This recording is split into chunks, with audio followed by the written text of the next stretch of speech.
చాలా సంతోషం. రాష్ట్ర ముఖ్యమంత్రి వర్యులు, దేశం పరిపాలనా దక్షుడు నారా చంద్రబాబు నాయుడు గారి జన్మదినం.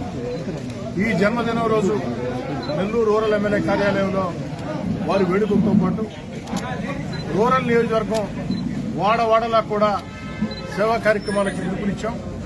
ప్రతి ప్రాంతంలో కూడా నెల్లూరు రూరల్ నియోజకవర్గంలో రాష్ట్రం ఆర్థికంగా తీవ్రంగా నష్టపోయినా, లోటు బడ్జెట్ రాష్ట్రంలో ఉన్న తన అపార అనుభవంతో రాష్ట్రాన్ని ముందుకు నడిపిస్తూ ఒక పక్క సంక్షేమ కార్యక్రమాలు కొనసాగిస్తూ, మరో పక్క అభివృద్ది కార్యక్రమాలు చేస్తూ, మరో పక్క అద్భుతమైన అమరావతి రాజధాని నిర్మిస్తూ పోలవరం ఆంధ్రప్రదేశ్ రైతాంగానికి జీవనాడి, అదేవిధంగా మన బిడ్డలకు ఉద్యోగాల కోసం పెట్టుబడులు ఆకర్షిస్తూ కష్టం చేస్తున్న నారా చంద్రబాబు నాయుడు గారికి దేవుడి ఆశీస్సులు, ప్రజల ఆశీస్సులు ఉండాలని కోరుకుంటూ మరోసారి చంద్రబాబు గారికి జన్మదిన శుభాకాంక్షలు.